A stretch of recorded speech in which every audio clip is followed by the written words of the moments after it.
Halo Menes Velas, kali ini kita akan bahas sesuatu yang mungkin kamu pakai setiap hari. Kita akan bahas KRIS, metode pembayaran digital yang diciptakan oleh Bank Indonesia. Yuk simak sampai habis.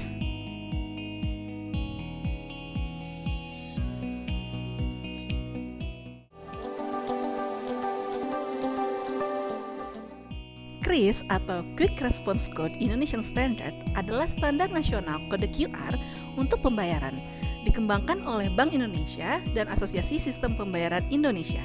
KRIS lahir karena kebutuhan menyederhanakan ekosistem pembayaran digital.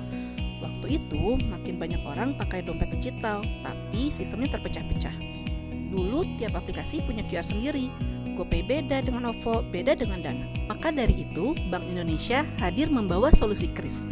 Cukup satu KRIS bisa dibayar pakai aplikasi apa saja. KRIS resmi dilancarkan pada 17 Agustus tahun 2019. Dengan semangat unggul, universal, gampang, untung, dan langsung, KRIS jadi jawaban atas kebutuhan transaksi cepat, mudah, dan aman. Di masa pandemi COVID-19, KRIS jadi penyelamat. Transaksi tanpa kontak langsung sangat dibutuhkan untuk mencegah penyebaran virus. Maka penggunaan KRIS melonjak tajam. Bank Indonesia mencatat hingga akhir 2020, jutaan merchant, terutama UMKM, sudah menggunakan KRIS. Karena cukup tempel stiker QR, bisa langsung terima pembayaran dari berbagai aplikasi. Saat ini, aku lagi ada di salah satu UMKM yang menggunakan KRIS. Halo Bapak, gimana Pak rasanya sekarang sudah ada KRIS gitu? Jadi permudah pembayaran sih. Oh, lebih mudah ya Pak ya, jadi nggak usah kembalian gitu ya Pak ya? Jadi nggak perlu ada kembalian ya. Oke siap, begitu kira-kira komentar dari penggunanya. Ya, halo Bapak, mau tanya gimana rasanya sekarang kalau udah ada KRIS Pak? Ya alhamdulillah dari semenjak pakai KRIS alhamdulillah jadi penjualannya agak meningkat. Jadi simpel aja sih, jadi langsung masuk rekening duitnya. Oke.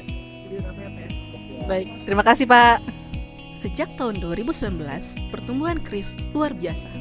Di kuartal 1 2025, ASPI mencatatkan volume transaksi KRIS tumbuh 199% per tahun dibandingkan tahun sebelumnya. Jumlah pengguna dan merchant juga mengalami peningkatan dengan jumlah pengguna di tahun 2025 mencapai 56 juta dan jumlah merchant mencapai 38 juta yang didominasi oleh pelaku UMKM. KRIS sekarang bisa dipakai di mana-mana. Warung, masjid, pasar tradisional, transportasi umum, dan tempat wisata. Dan biaya transaksinya super murah, mulai dari Rp1. Sekarang, KRIS nggak cuma dipakai di Indonesia. Bank Indonesia sudah bekerja sama dengan negara-negara ASEAN seperti Thailand, Malaysia, dan Singapura. Turis dari sana bisa bayar pakai aplikasi mereka di Indonesia dan juga sebaliknya. Orang Indonesia bisa pakai KRIS saat traveling ke negara-negara itu. Mulai 17 Agustus 2025, KRIS juga akan resmi digunakan di Jepang. Kerjasama dilakukan antara Bank Indonesia dan Kementerian Ekonomi Jepang atau METI melalui integrasi KRIS dengan sistem JPQR. Artinya, kamu bisa belanja di Jepang pakai KRIS dari aplikasi Indonesia. Dan sebaliknya, turis Jepang bisa scan KRIS saat liburan ke Bali atau Jakarta dan kota-kota lain di Indonesia.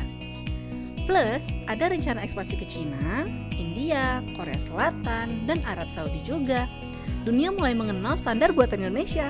Saat ini, Bank Indonesia juga sedang mengembangkan KRIS Tuntas, fitur yang memungkinkan tarik tunai, setor tunai, transfer antar pengguna, dan juga belanja di luar negeri. Semua cukup dari satu aplikasi. Satu QR Code gak cuma alat bayar, KRIS jadi alat keuangan yang menyeluruh. KRIS adalah contoh nyata bagaimana teknologi bisa membuat hidup lebih mudah, sekaligus mendorong ekonomi digital. Dari tukang bakso keliling sampai ekspansi ke Jepang. KRIS menunjukkan kalau inovasi buatan Indonesia bisa bersaing secara global.